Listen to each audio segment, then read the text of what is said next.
तो चलिए रेडी करते हैं। जैसा कि आपको प्रॉमिस किए थे हम हिस्ट्री का 3 वीडियो लाएंगे और आपने बहुत अच्छा सपोर्ट दिखाया। तो चलिए इस तीसरे वीडियो में समय वेस्ट ना करके हम लोग स्टार्ट करते हैं। इस वीडियो में हम लोग गांधी जी से रिलेटेड सारा टॉपिक को कंप्लीट करेंगे। जैसा कि स्टार्ट करते हैं, आईएनसी बना था और आईएनसी बनने के बाद दो ग्रुप बन गया था, एक तरफ मॉडरेट और एक तरफ एक्सट्रीमिस्ट। और धीरे धीरे एक्सट्रीमिस्ट सुपर पावर में गया था और आगे जाके स्वदेशी मूवमेंट लाया। अब स्वदेशी मूवमेंट चल रहा है, हाईली मासेस पे कोई लीडर है नहीं। तो उसी समय इतना बवाल मच गया कि गोपाल कृष्ण गोखले को गांधी जी को साउथ अफ्रीका से बुलाना पड़ा। और ये एग्जाम का क्वेश्चन है, 1915 में गांधी जी को साउथ अफ्रीका से इंडिया में बुलाया गया। साउथ अफ्रीका में उन्होंने बहुत प्रैक्टिस किया, वहां बहुत फेम कमा चुके थे। एक तेज दिमाग, एक शातिर आदमी जो बिना लड़ाई करे सब कुछ कर सकता है, वो है गांधी जी। और गांधी जी जैसे इंडिया में आए, और ये मेरा ट्रिक है, ध्यान से समझिएगा, गांधी जी जैसे इंडिया में आए तो गांधी जी यहाँ पे केक खाएं। क्या खाएं? हाँ, केक। और ये केक है टॉपिक वाला केक। कैसा cake? C for Champaran Satyagraha, C for Champaran, A for Ahmedabad mill strike, K for Kheda Satyagraha. मतलब जैसे गांधी जी इंडिया में आए तो पहले वो नेट प्रैक्टिस किए, कुछ छोटा छोटा मूवमेंट चलाए और छोटा छोटा मूवमेंट करते करते एक बड़ा सा मूवमेंट लाए जिसका नाम रखे नॉन कॉपरेशन मूवमेंट। और लगातार ब्रिटेन के ऊपर दबाव डाले, क्योंकि गांधी जी जानते थे कि अगर ब्रिटेन को हराना है तो डायरेक्ट लड़ाई से नहीं हरा सकते हैं, हम लोग का पोस्टमार्टम हो जाएगा। तो उनके एडमिनिस्ट्रेटर लेवल पे लगातार प्रेशर डाले और गांधी जी 3-4 रूल को फॉलो करते थे। पहला, सत्याग्रह, जो आपका एग्जाम का क्वेश्चन है, सच की राह पे चलना। दूसरा, प्लानिंग के साथ हमेशा काम करना, प्लानिंग लेके काम करते। तीसरा, नॉन वायलेंस, ये केजीएफ के भाई नहीं थे, नॉन वायलेंस पे चलते, जहां नॉन वायलेंस होगा गांधी जी हट जाएंगे, जैसे कि आपको आगे जाके दिखेगा। और इसी नॉन कॉपरेशन मूवमेंट में उसी समय फर्स्ट वर्ल्ड वॉर भी चल रहा था। याद करो, फर्स्ट वर्ल्ड वॉर पढ़े हैं, एक तरफ ब्रिटेन, एक तरफ जर्मनी में लड़ाई चल रहा था। अब ब्रिटेन कहीं ना कहीं फर्स्ट वर्ल्ड वॉर जीत लिया था और फर्स्ट वर्ल्ड वॉर जीतने के बाद एक कंट्री है टर्की, जिसको ऑटोमन एम्पायर बोला जाता है। वहां का एक खैलीफेट सिस्टम, मुस्लिम का एक सिस्टम चलता था, खिलाफत, खैलीफेट मुस्लिम लोग का माना जाता है, उसको हटा दिया। अब वहां के मुस्लिम हट हुए, वहां के हट हुए मतलब इंडियन के हट हुए। और गांधी जी ने बोला इंडियन को मुसलमान भी हट है, यानी दोनों का दुश्मन कौन है? एक। तो मुस्लिम को भी नॉन कॉपरेशन में, यानी खिलाफत मूवमेंट और नॉन कॉपरेशन दोनों को मिला दिए। तेज आदमी। अब हम ब्रिटेन के गुड्स को कॉपरेट नहीं करेंगे, ब्रिटेन के टाइटन को कॉपरेट नहीं करेंगे, ब्रिटेन के स्कूल को कॉपरेट नहीं करेंगे। बड़ा सा मूवमेंट लाए, नॉन कॉपरेशन। अब ब्रिटेन देख रहा है, यार ये तो शातिर आदमी, बिना लड़ाई कराए सब कुछ कर रहा है। इन्होंने एक और काला कानून लाया जिसका नाम रखा गया रौलत एक्ट। रौलत एक्ट बोलता है अगर किसी पे शक हो तो डायरेक्ट उसको जेल में डाल दे। यानी रौलत एक्ट के थ्रू ये लोग गांधी जी को पकड़ना चाहते थे। रौलत एक्ट मतलब detention and conviction without trial, और ट्रायल भी नहीं मिलेगा। फंसा आप केस, अब क्या करें? सेम उसी समय अगर आपको पता होगा तो गोरखपुर में चौरी चौरा इंसिडेंट हो जाता है। जैसे चौरी चौरा इंसिडेंट होता है, गांधी जी हट जाते हैं, गांधी जी वायलेंस के खिलाफ थे, यानी खुद लड़ाई लेके आगे गए, खुद ही पीछे हटे। उधर चौरी चौरा इंसिडेंट हो गया, उधर जलियनवाला बाग अमृतसर और पंजाब में, जो इस बार इंपॉर्टेंट है। चौरी चौरा इस बार इंपॉर्टेंट है, नॉन कॉपरेशन इस बार इंपॉर्टेंट है, याद रखिएगा। और ठीक उसी समय एक चीज और हो गया, साइमन कमीशन। साइमन कमीशन को देने वाले सर जॉन साइमन थे, मूवी भी देखे होंगे, Simon go back. Simon commission मतलब कॉन्स्टिट्यूशन में कुछ आधार बनाया जा रहा था और उस आधार में जो भी कॉन्स्टिट्यूशन में बदलाव आ रहा था या जो भी कॉन्स्टिट्यूशन बनने वाला था वो इंडिया के लिए बनने वाला था। और मजे का बात यह है कि 7 मेंबर था उसमें, 7 मेंबर ब्रिटेन था, ब्रिटेन के आदमी थे। कुछ ऐसा समझो कि हम तुम लोग के लिए कुछ अच्छा बात कर रहे हैं, तो तुम लोग रहोगे तब ना। 7 आदमी मेरा है तो ये कैसा अच्छा बात। इसी के प्रोटेस्ट कर रहे थे कौन? लाला लाजपत राय, जिनको लाहौर में, पता हो आपको। तो यहां तक समझ गया। अब साइमन कमीशन इतना फैला कि उस समय के वाइसराय लॉर्ड इरविन, जिसको इरविन पैक्ट से आपको पढ़ना है, लॉर्ड इरविन गांधी जी के सामने गए, मालिक कुछ कीजिए, ताकि आप कीजिएगा वही होगा। तो गांधी जी ने 2 डिमांड रखा कि आप जितने भी प्रिजनर को, भगत सिंह या जो भी है, बटुकेश्वर, सबको जेल में रखे, उसको बाहर निकालिए। दूसरा, अगर ऐसा आप ना किए तो हम नॉन कॉपरेशन से भी बड़ा मूवमेंट लाएंगे और जिसका नाम होगा सिविल डिसोबीडियंस मूवमेंट। ऐसा लॉ तोड़ेंगे जिसको तोड़ने से जेल नहीं होगा। वकालत किए हुए थे बाबू, और इन्होंने तोड़ा भी। पता होगा आपको, साबरमती से लेके दांडी गुजरात के कोस्ट तक सॉल्ट लॉ को तोड़ना, दांडी मार्च, याद है ना? सिविल डिसोबीडियंस से डांडी मार्च लाए थे। तो चलिए बाकी सब अब हम लोग देखेंगे बोर्ड में, कुछ भी मिस ना करेंगे। और एक छोटा सा बात, हम कल 8 बजे लाइव आएंगे, तो आप लोग मिस ना कीजिएगा। यहाँ पे बस 15 मिनट का फॉरवर्ड ब्लॉग छूट जाएगा, जैसा कि आपको प्रॉमिस किया, तो मिस नहीं कर सकते। और इस वीडियो को ज़्यादा से ज़्यादा शेयर कीजिएगा अपने फ्रेंड सर्कल में। ये चैनल भले छोटा हो, आपको लग रहा होगा सब्सक्राइबर कम है, पर हम लोग ऑफलाइन में पढ़ाते रहते हैं, समय इतना मिलता नहीं है। अगर समय मिले, आप लोग का सपोर्ट मिले, तो ये चैनल इंशाअल्लाह एक दिन 1 मिलियन भी जाएगा आप लोग के सपोर्ट से। चलिए मिलते हैं अगले।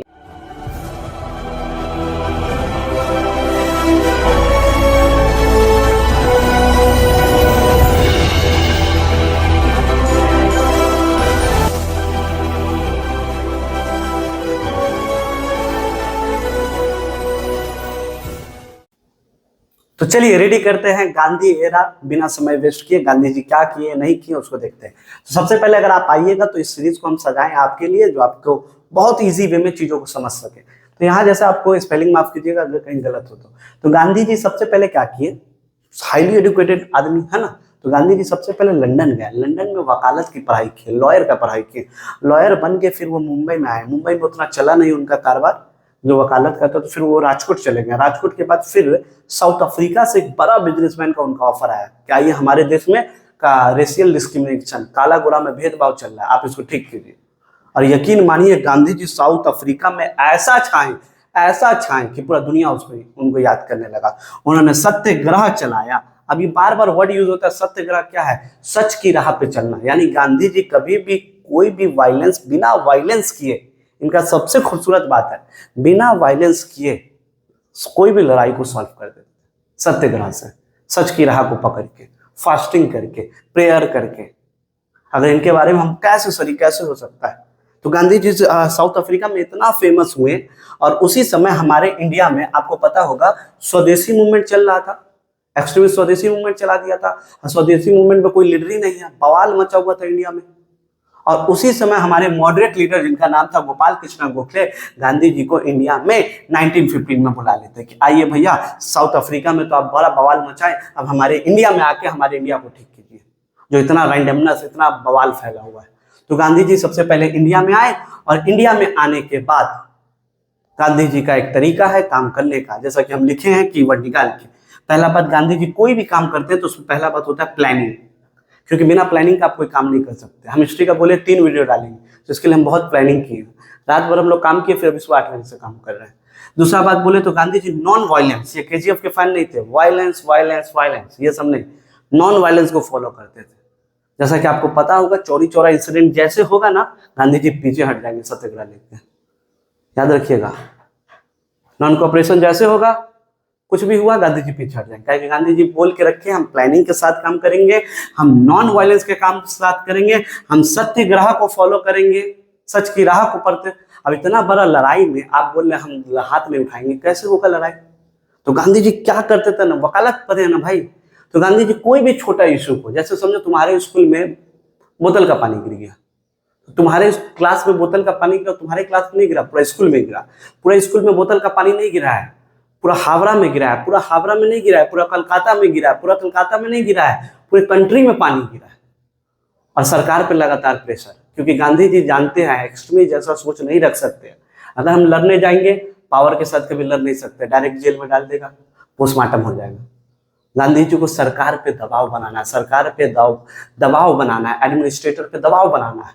जो ये प्लानिंग के साथ चलते थे, नॉन वायलेंस को फॉलो करते थे, सत्याग्रह पे चलते थे, कोई भी लोकल इशू को डिस्ट्रिक्ट इशू बनाते थे, डिस्ट्रिक्ट इशू को नेशनल इशू बताते थे, और सबका मास सपोर्ट हिंदू मुस्लिम को एक साथ लेके काम करवाते थे। यानी मेरा प्रॉब्लम नहीं है, पूरे क्लास का प्रॉब्लम है, क्लास का प्रॉब्लम पूरे क्लास का प्रॉब्लम नहीं है, पूरे स्टेट का प्रॉब्लम है, पूरे स्टेट करते करते सबको एक गैदर कर लेते हैं। एक टेक्निक था इनके पास, ऐसे गांधी जी काम करते थे। जैसे गोपाल कृष्ण गोखले गांधी जी को इंडिया में बुलाए 1950 में, तो गांधी जी सबसे पहले 1 साल, क्योंकि वो नेट प्रैक्टिस करके आ चुके थे सत्याग्रह साउथ अफ्रीका से, वो सबको जानते थे। इंडिया में जैसे आए तो डायरेक्ट इन्होंने काम करना स्टार्ट नहीं कर दिया स्वदेशी की तरह। पहले 1960 में ये टहले, थोड़ा माहौल देखे कि माहौल कैसा है, और माहौल देखते हुए इन्होंने केक खाया, CAKE केक। हाँ, गांधी जी ने केक खाया। कैसे केक खाया? अगर देखिएगा तो 15 में गोपाल कृष्ण गोखले बुलाए, एक साल रिलैक्स मारे इन्होंने, मतलब वही इन्विटेशन किया। उसके बाद 19, 17, 18 C4 चंपारण सत्याग्रह, A4 Ahmedabad mill strike. Ahmedabad में एक मिल स्ट्राइक हुआ था, गांधी जी उसको सॉल्व कराए थे।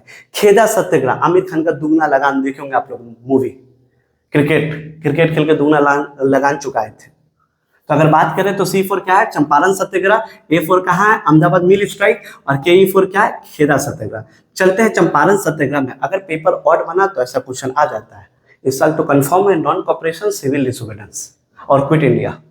पर फिर भी हम लोग देख लेते हैं, सेफ एंड साइड चलना जरूरी है। तो अगर चंपारण सत्याग्रह का बात करेंगे तो चंपारण में कहानी चल रहा था। बिहार में एक जगह है चंपारण, वहां पे एक सिस्टम चलता था। तो सिस्टम का नाम था तिनकटिया सिस्टम। तिनकटिया सिस्टम को बोलते वो 3/20 में लैंड में इंडिगो उगाया जाता था। इंडिगो क्या है भाई? इंडिगो एक ऐसा कल्टीवेशन है जिससे उजाला रंग बनता है। उस समय खासकर कॉटन, इंडिगो, ये सब बहुत ज्यादा उगाया जाता था। ब्रिटेन उगाते थे। और उसी समय क्या हुआ, धीरे धीरे इंडस्ट्रियल रिवोल्यूशन आ गया। तो जैसे इंडस्ट्रियल रिवोल्यूशन आया तो बाहर के देश में सिंथेटिक डाई यूज होने लगा। नेचुरल डाई अब कोई पसंद नहीं कर रहा है। तो अब तो लॉस हो रहा है भाई ब्रिटेन को। अब पहले क्या रहा था, हमारे इंडियन से उगवाता था, बाहर बेचता था, ड्रेन ऑफ वेल्थ। अब तो भाई बेच नहीं पा रहा है ब्रिटेन अब बेच नहीं पा रहा है, तो क्या करे? तो ये लोग बोला था नहीं भैया, आपको बनाना होगा, मतलब इंडियन को कल्टीवेशन करना होगा। तो कल्टीवेशन तो हम कर दिए, जाओ लेके जाओ बेचो। बेच नहीं पा रहे, तुम समझो। ऐसे तो नहीं होता भाई, तो गलत है। नहीं उगाए तो हमको पैसा दो। तो चलिए, जैसा कि आपने देख लिया, इंडिगो का कल्टीवेशन कराया, बनाए इंडियन। अब ब्रिटेन क्या कर रहा है, उसको बेच नहीं पा रहा है। अब बोल रहा है नहीं बनाओगे तो भाई तुम टैक्स दो। ये तो गलत हो रहा है भाई, मेरा जमीन सब कुछ मेरा, तुम हिसाब कर रहे हो। गया सब गांधी जी के पास। गांधी जी देखिए ऐसा ऐसा बात है, आप साउथ अफ्रीका में इतना अच्छा किए, यहाँ भी कीजिए। अब गांधी जी भाई जैसे पता चला, उनको तो पता है छोटा इशू को बड़ा इशू को डिस्ट्रिक्ट का इशू लोकल इशू, प्लानिंग के साथ नॉन वायलेंस सत्याग्रह सबको लेके चंपारण जीत गए। गजब। ब्रिटेन भी खुश, यार इतना बवाल हो रहा है यार, अच्छा आदमी है, बिना लड़ाई किए सॉल्व कर दे रहा है। उसी समय अगर देखेंगे तो एक साल बाद 1980 में, अभी छोटा छोटा प्रैक्टिस कर रहे हैं गांधी जी, अहमदाबाद मिल स्ट्राइक। एक मिल था जहां उस समय एक प्लेग महामारी आ गया था, खतरनाक बीमारी आ गया था, जिसके कारण वर्कर का डिमांड था कि वो सैलरी 35% इंक्रीज करे, पर ऑनर का डिमांड था 20% करे। गांधी जी आए, पढ़े लिखे लोग, ब्रिटेन खुद गांधी जी को बुलाया सॉल्व करने के लिए, जाइए भैया आप सॉल्व कर दीजिए, आपसे अच्छा कोई नहीं सॉल्व करता है। गए वहां, पहले पढ़े उसके खाता को, मतलब बिजनेस में क्या क्या है। उसके बाद उनका कहना था वर्कर का डिमांड सही है, 35% बढ़ना चाहिए। सही बात है, वर्कर का डिमांड सही था, 35% बढ़ना चाहिए। अब नहीं किया, बैठ गए स्ट्राइक पे, बैठ गए फास्टिंग पे, अनशन करने लगे। दूसरा का कारण सबको लेके यहाँ भी जीत गए। तो अभी छोटा छोटा मैच खेले गांधी जी, चंपारण सत्याग्रह, अहमदाबाद मिल स्ट्राइक। उसके बाद अगर बात करें तो खेदा सत्याग्रह। खेदा सत्याग्रह क्या भाई, उतना आता नहीं है। आप लगान मूवी देखे हैं आमिर खान का, जहां दुगना लगान लेते हैं क्रिकेट खेल के, समझ आ गया। तो अभी गांधी जी एकदम टेस्ट मैच खेल रहे हैं, अभी हार्दिक पांड्या की तरह T20 भी खेलेंगे, देखना ध्यान से। अब उसके बाद क्या होगा, अब गांधी जी छोटा छोटा मैच खेल के इंडिया में अपना पांव जमा चुके हैं। इंडिया के सारे लोग जान चुके हैं, अरे भाई बहुत अच्छा आदमी, बहुत अच्छा इंसान। इनको सब इसीलिए याद करता है कि बिना लड़ाई के सब कुछ किए थे। ये बात याद रखना तुम लोग। अब उसके बाद यार ब्रिटेन देख रहा है तो हद से आगे बढ़ रहा भाई, इसको तो जेल में भी नहीं डाल पा रहे, कुछ है ही नहीं, क्या करे, इतना अच्छा आदमी है। और सॉल्व भी कर दे रहा है, क्योंकि गांधी जी जानते थे पावर से लड़ाई नहीं, पावर पे प्रेशर दिया जाता है, लड़ाई नहीं किया जाता है।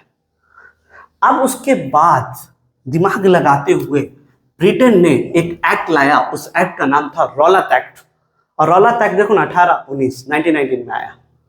और रौलत एक्ट हिंदी में बोलते हैं इसको काला कानून।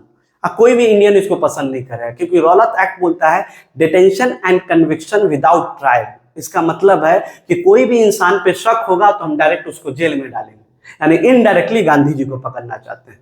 गांधी जी हमको आप पे शक है, चलिए जेल में, चलिए आप जेल में। अब इंडियन फिर गुस्सा, अभी क्या है भाई, तो चलिए आगे देखते हैं। तो चलिए अब देखते हैं हम लोग क्या देखेंगे। जिस तरीका से आपको पता है रौलत एक्ट 1919 में आया था, और ये रौलत एक्ट कहीं ना कहीं गांधी जी को पकड़वाने के लिए आया था। सेम उसी समय पंजाब के अमृतसर में जान रहे होंगे आप, एक जगह है जिसका नाम है जलियनवाला बाग, देखे होंगे आप, नहीं तो बैकग्राउंड में यहाँ देख लीजिए, जलियनवाला बाग। उस जलियनवाला बाग में एक सन की ऑफिसर जनरल डायर खुले आम वहां के बच्चा बूढ़ा जितना लोग थे सबको गोली मार दिया, औरत बूढ़ा। आज भी कहा जाता है वहां बुलेट का एक दाग है, ऐसा कहा जाता है। जनरल डायर ने ऐसा क्यों किया? क्योंकि जनरल डायर को कहीं से खबर मिला कि वहां पे दो लोग बैठ के इंडियन मीटिंग कर रहे थे, एक थे सत्यपाल और एक थे सफुद्दीन। ऐसा कुछ नहीं कर रहे थे, रौला तैर के खिलाफ प्रोटेस्ट भी नहीं कर रहे थे, बस एक ग्रुप था, बैठ के सत्यपाल सफुद्दीन ये लोग बात कर रहे थे। जनरल डायर बिना सोचे बिना कुछ सोचे क्या कर दिया, खुलेआम गोली मार दिया, जिसका बवाल पूरे इंडिया में मच गया। अब ब्रिटेन ये क्या कर रहा है भाई? बाद में जनरल डायर को क्लीन चिट दिया गया और कहा जाता है इसमें 550 आदमी मरा, पर तो छुपाने का तरीका, अगर हिस्ट्री पूरा पढ़े तो 4000 से ज्यादा लोग मरे। उस वीडियो को देख लीजिए तो आप इमोशनल हो जाइएगा। इवन बच्चा कुआं में कूद के मर जा रहा है पर गोली से नहीं मर रहा है। ब्रिटेन बहुत टॉर्चर किया हम लोग पे, ऐसे नहीं हम लोग हिस्ट्री पढ़ते हैं। अभी हम फीलिंग में नहीं जाएंगे, अभी मेरा काम है वो काम कर देते हैं। तो बात समझ गए? जैसे कोई जलियनवाला बाग हुआ, वायलेंस हुआ, अब सत्याग्रह, गांधी जी सत्याग्रह चला रहे थे, सत्याग्रह को वापस ले लिए, क्योंकि गांधी जी पहले बोले थे हम नॉन वायलेंस के खिलाफ हैं, आप लोग वायलेंस मत कीजिए, चाहे ब्रिटेन हो या चाहे इंग्लैंड हो। पर इंडियन तो बहुत गुस्सा, और गांधी जी छोटा छोटा मैच खेल चुके थे। अब गांधी जी इसके बाद क्या लाएंगे देखना। अब 2 T20 होगा, एक नॉन कॉपरेशन और एक सिविल डिसोबीडियंस मूवमेंट। हम कॉपरेट नहीं करेंगे, सिविल हम ऐसे लॉ को तोड़ेंगे जिसको तोड़ने से सजा नहीं मिलता है। तो चलिए देखते हैं। तो चलिए अब देखते हैं, जैसे कि नॉन कॉपरेशन आने वाला, गांधी जी छोटा छोटा मैच खेल चुके हैं, केक खा चुके हैं, चंपारण सत्याग्रह, खेदा सत्याग्रह, अहमदाबाद मिल स्ट्राइक। उसके बाद उसी समय अगर देखोगे तो फर्स्ट वर्ल्ड वॉर चल रहा था, और फर्स्ट वर्ल्ड वॉर में एक तरफ अब अचानक गांधी जी से फर्स्ट वर्ल्ड वॉर कैसे आया, तो सेम समय में 1919 में वार चल रहा था। कहीं ना कहीं ये वार एलाइड पावर और सेंट्रल पावर में था। 2 मिनट में सब कुछ हम समझा देंगे कि वर्ल्ड वॉर आया क्यों। और इस अलाइड पावर में ब्रिटेन था और सेंट्रल पावर में जर्मनी और ऑटोमन एम्पायर था। ऑटोमन एम्पायर को आज टर्की बोलते हैं, टर्की की लड़की बहुत खूबसूरत होती है, इससे याद रखो, ठीक है। तो जर्मनी और ऑटोमन एम्पायर एक तरफ, ब्रिटेन एक तरफ। अब ब्रिटेन हम लोग को कॉलोनी बना के रखे हुआ, याद है ना। तो कहीं ना कहीं हम लोग किसके साथ हैं? ब्रिटेन के साथ हैं। लड़ाई हो रहा है इसीलिए पढ़ना पड़ रहा है। ब्रिटेन हम लोग आर्मी लेकर लड़ाई कर रहा है। तो जैसे ब्रिटेन इस लड़ाई को, फर्स्ट वर्ल्ड वॉर को जीत जाता है, उसके बाद वो टर्की एक मुस्लिम कंट्री है, वहां पे एक सिस्टम चलता था खैलीफेट, जिसको हिंदी में खिलाफत बोलते हैं। ये मुस्लिम कम्युनिटी में आता है, एक पोस्ट दिया जाता है, जैसे टीचर का पोस्ट होता है वैसे खिलाफत। अब जैसे वो मुस्लिम ब्रिटेन ये टेरिटरी ऑक्युपाई कर लिया, उसके बाद इन्होंने खिलाफत सिस्टम बंद कर दिया, वाइसरॉय कॉन्सेप्ट ला दिया, जिससे यहाँ के मुस्लिम लोग बहुत हट हुए। मुस्लिम कम्युनिटी का माना जाता है धार्मिक है, अगर धर्म से कुछ करे तो फिर बात बढ़ जाता है। और ये बात इतना बढ़ा कि यहाँ तक कि इंडियन मुस्लिम को भी ये चीज खराब लगा। ब्रिटेन ये तो गलत कर रहा है, तो यानी सबका दुश्मन एक है। देखो ब्रिटेन, गांधी जी देख रहे हैं, अच्छा बेटा ऐसा सब बात है। पता होगा आपको, मोहम्मद अली, शौकत अली, अली ब्रदर्स, समझ में आ गया। कैलिफेट सिस्टम बन करके वाइसरॉय ला दिए, इसलिए टर्की के मुसलमान गुस्सा है, टर्की मुसलमान भी इस लड़ाई में कूदेंगे, इंडियन मुसलमान भी इस लड़ाई में कूदेंगे। सबको को मिला के गांधी जी ने सबसे बड़ा मूवमेंट, सबसे बड़ा T20 मैच खेला, जिसका नाम था नॉन कॉपरेशन मूवमेंट। अब हम ब्रिटेन के गंदी नीति को कॉपरेट नहीं करेंगे, कुछ भी नहीं करेंगे। नॉन कॉपरेशन मूवमेंट में क्या क्या कॉज बनाया गया, अगर आप समझेंगे तो रौलत एक्ट एक कारण था, कॉज अगर इसका लिखना होगा आप समझेंगे तो जलियनवाला बाग इसका एक कारण था, आप एक समझेंगे खिलाफत मूवमेंट एक कारण था।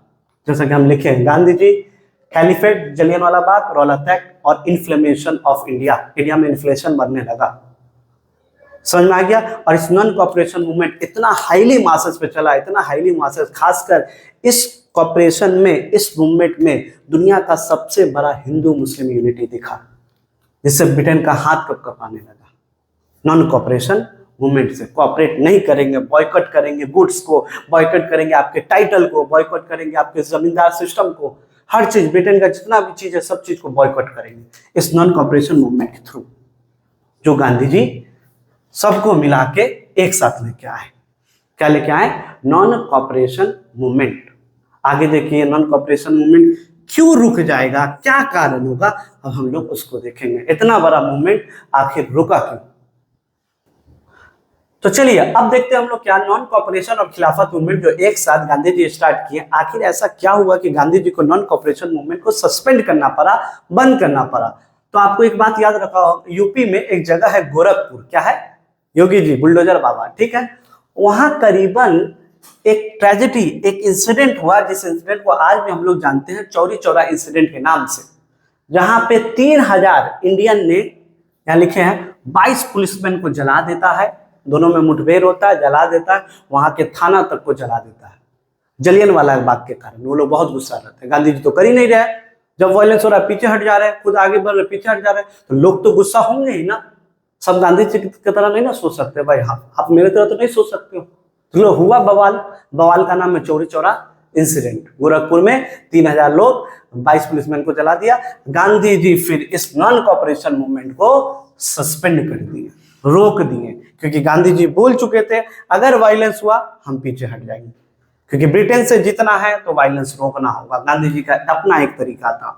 कहीं ना कहीं नॉन कॉपरेशन में दो बात बहुत उठ के आया, एक है स्वराज, स्वराज मतलब सेल्फ गवर्नमेंट, अब भैया आप लोग सेल्फ गवर्नमेंट हमको दीजिए। दूसरा हाईली एजुकेशनल सिस्टम को लाइए इंडिया में जो डेवलप्ड करे, स्वराज और हाईली एजुकेशन। यहाँ तक इम्पैक्ट ऑफ नॉन कॉपरेशन अगर इस साल आए, क्या नॉन कॉपरेशन मानते हैं चौरी चौरा इंसिडेंट के कारण बंद हो गया, पर क्या कारण था, क्या इंपैक्ट पड़ा इसका, नॉन कॉपरेशन मूवमेंट चला क्या, हाँ चला।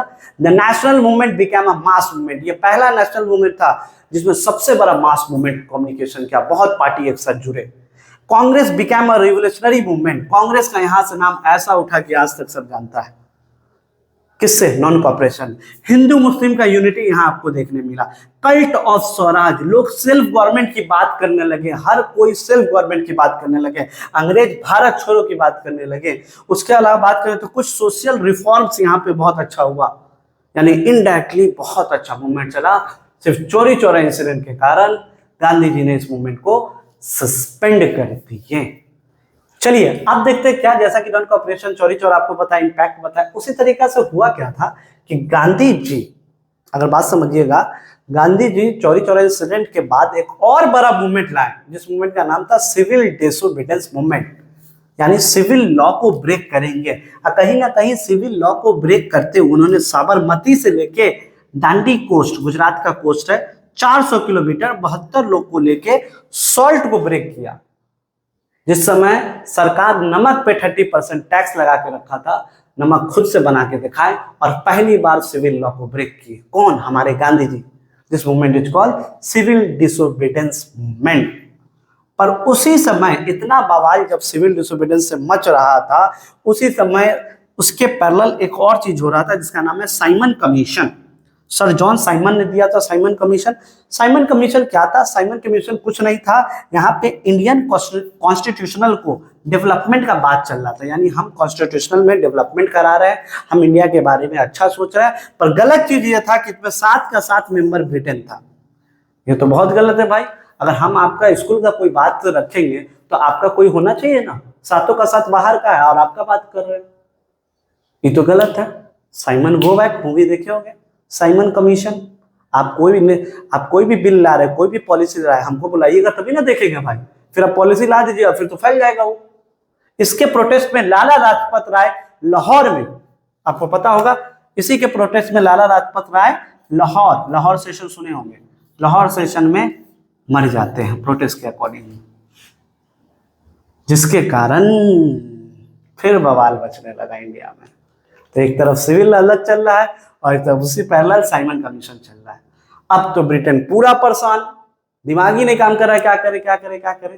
तो एक वाइसरॉय थे, उनका नाम था लॉर्ड इरविन। लॉर्ड इरविन के साथ गांधी जी का पैक्ट साइन हुआ। फर्स्ट राउंड टेबल कॉन्फ्रेंस आप लोग जानते हैं, जहां लंदन में हुआ, जहां कोई नतीजा मिला नहीं उसका, गांधी जी गए ही नहीं।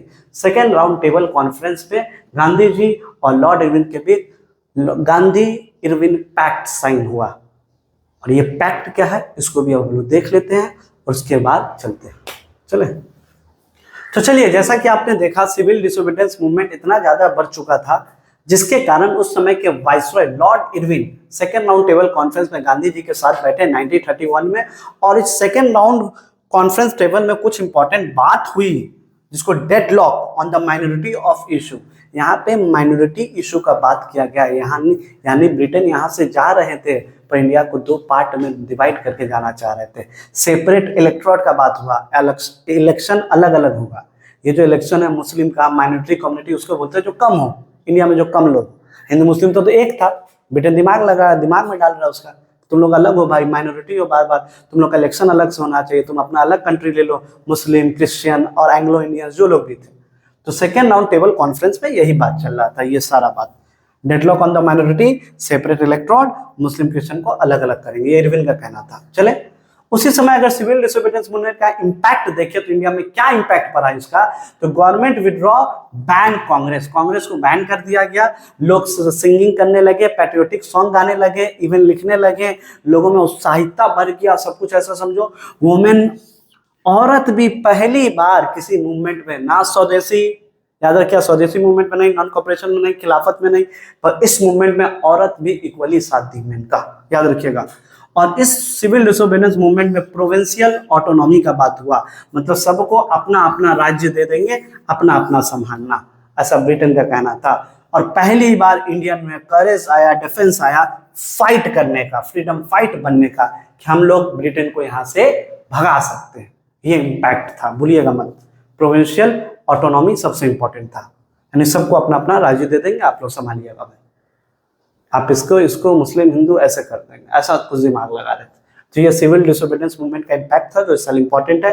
ये सेकेंड राउंड टेबल कॉन्फ्रेंस में डेडलॉक हुआ, माइनॉरिटी का बात हुआ, सेपरेट इलेक्टोरेट बात हुआ, और मुस्लिम का बात हुआ।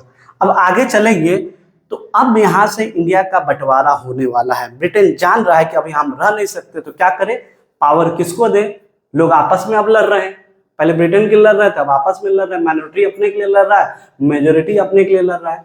तो एक शातिर आदमी को बुलाया गया, जो शातिर आदमी का नाम था हमारे इंडिया के लास्ट वाइसरॉय, जिसका नाम था माउंटबेटन। और माउंटबेटन के आने से अब क्या हुआ उस चीज को हम लोग देखते हैं। तो चलिए अब हम आपको बताते हैं कि जैसा कि इंडिया में एक खतरनाक हीरो को भेजा गया, एक लास्ट वाइसरॉय को भेजा गया जिसका नाम था माउंटबेटन, और माउंटबेटन इंडिया में आके क्या प्रोविंस दिए इंडियन वालों को, क्या दिलासा दिए, क्योंकि उस समय दोनों लड़ रहे थे, मारकाट चल रहा था भाई, सबको आजादी चाहिए। तो पहला बात था कि उनके पॉइंट में पहला बिल में ये था, 2 न्यू डोमिनियन, मतलब 2 न्यू डोमिनियन स्टेटस दे देंगे, एक आप रख लो, यानी एक हिंदू और एक मुस्लिम, ऐसा टाइप का कुछ। इस dominion to have a governor general, हर डोमिनियन का अपना गवर्नर जनरल, हर डोमिनियन का अपना गवर्नर जनरल होगा, इंडिया का अपना होगा, पाकिस्तान का अपना होगा, कहीं ना कहीं बंटवारे का बुआ आने लगा। कॉन्स्टिट्यूशन असेंबली, एक होगा स्टेट का कॉन्स्टिट्यूशन असेंबली, एक होगा सेंट्रल जहां से सब कुछ संभाला जाएगा जैसे दिल्ली से। Abolition of the office of secretary, her state का सेक्रेटरी ऑफिस होगा जिसको एबोलिशन करेंगे।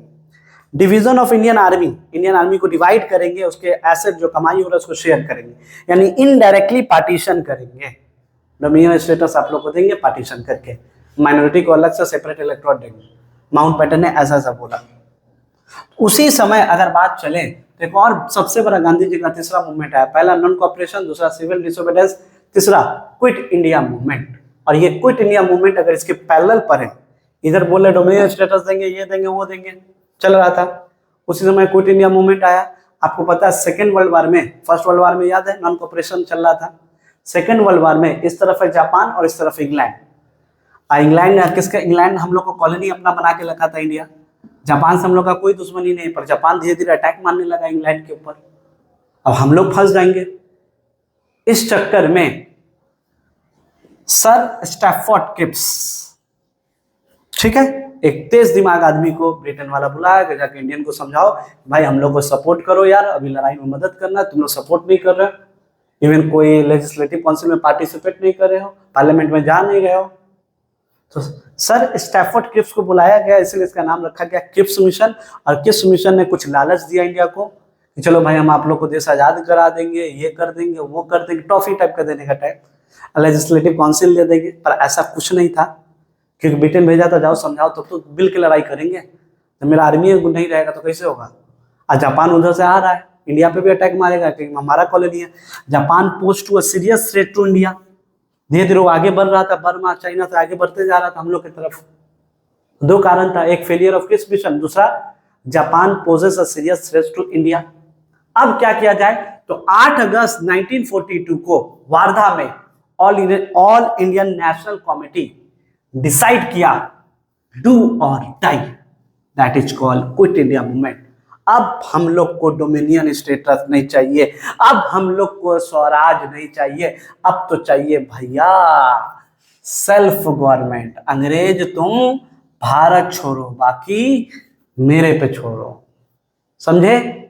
अब क्विट इंडिया का इंपैक्ट बस 2 मिनट देख लेते हैं, उसके बाद ये चैप्टर पूरा हो जाएगा, पूरा जैसा आप प्रॉमिस किए थे आपसे, जैसे कि आपसे प्रॉमिस किए थे, पूरा कंप्लीट हो जाएगा। तो चलिए जल्दी से वन शॉट में क्विट इंडिया का क्या इंपैक्ट पड़ा, पता है देश में भक्ति भावना आ गया, ये आ गया, वो आ गया, सब पता है, पर एक बार देख लेते हैं। तो चलिए अब हम लोग देखते हैं क्विट इंडिया मूवमेंट का क्या इंपैक्ट पड़ा। थोड़ा कीवर्ड लेके चलेंगे तो अच्छा होगा। नेशनलिज्म का फीलिंग आने लगा इंडिया में, सब कोई नेशनलिज्म, भक्ति भावना एकदम, भैया अब तो देश आजाद होगा। जैसे एक टाइम आता है ना, आज इंडिया का मैच है, क्या आज इंडिया न्यूजीलैंड को हराएगा, यस हराएगा, भक्ति भावना है हम लोग का। मास अपराइजिंग, बहुत लोगों का सपोर्ट मिल गया क्विट इंडिया मूवमेंट से। इवन बोले तो लैंडमार्क ऑफ इंडियन स्ट्रगल, ये इंडियन स्ट्रगल का एक लैंडमार्क बन गया क्विट इंडिया मूवमेंट। अंग्रेज तुम भारत छोड़ो। सिंबॉलिक ऑफ न्यू कॉन्फिडेंट, लोगों में एक नया कॉन्फिडेंट, एक नया फीलिंग, एक नया एग्रेसिव एड्रेनलिन निकलने लगा, ऐसा समझो। अंग्रेज तुम भारत छोड़ो। उसके बाद बोले तो ये पहला मूवमेंट था, ये अगर बात करें तो पहला मूवमेंट था जिसपे यंग जनरेशन, यूनिवर्सिटी के लोग, छोटे बच्चे, क्लास 8 के बच्चे, 10 के बच्चे, ओल्डर एज, सबको इस मूवमेंट पे सपोर्ट किया, क्योंकि इंडियन के फीलिंग में आ चुका था। अब ब्रिटेन का यहाँ खटिया खड़ा होगा, ब्रिटेन बेटा यहाँ से भागने वाला है। तो ये था क्विट इंडिया मूवमेंट का impact, resolution, main point of Mountbatten, जिसको हम बताएं आपको, याद रखिएगा कैसे देश आजाद हुआ। सेकेंड राउंड टेबल कॉन्फ्रेंस क्या था। चलिए जैसा हमने प्रॉमिस किया वैसा आपको हिस्ट्री को 3 वीडियो में हम कंप्लीट किए, एक पेपर लीक कर दिए हैं, उसको देख लीजिएगा। सिर्फ हमसे एक ही चीज छूट गया है, वो है फॉरवर्ड ब्लॉग, जो 15 मिनट का है। अगर आप कमेंट करें फॉरवर्ड ब्लॉग भी भैया समझना है, उसमें 2 ही क्वेश्चन आएगा कंफर्म है, ठीक है। अगर आप कमेंट करते हैं, डाउट है, तो हम उसको फिर जल्दी से डाल देंगे वीडियो। अगर सब कुछ ठीक रहे तो जितना हो सकता है उतना इस वीडियो को जरूर शेयर कीजिएगा, क्योंकि हमारे पास साधन नहीं है, पर फिर भी हम लोग मेहनत में लगे हुए हैं। बड़े चैनल को तो हर कोई सपोर्ट करता है, एक बार छोटे चैनल को सपोर्ट कीजिए, है ना भाई। सुख में तो हर कोई है, दुख में रहो तब बात बने, है ना। और भी कोई डाउट हो, जितना हो सके अपने स्कूल के वजह शेयर कर दीजिए इस वीडियो को। और बहुत जल्दी आज ही से हम ज्योग्राफी भी ला रहे हैं, क्योंकि बहुत बच्चे लोग ने कमेंट किया कि भैया ज्योग्राफी कभी देखिए। फिर हम बायोलॉजी भी ला रहे हैं, फिर हम केमिस्ट्री भी ला रहे हैं। आप लोग के मेहनत के द्वारा ये सब होगा। तो बी केयर, सेल्फ स्टडी। तो चलो मिलते हैं अगले वीडियो में।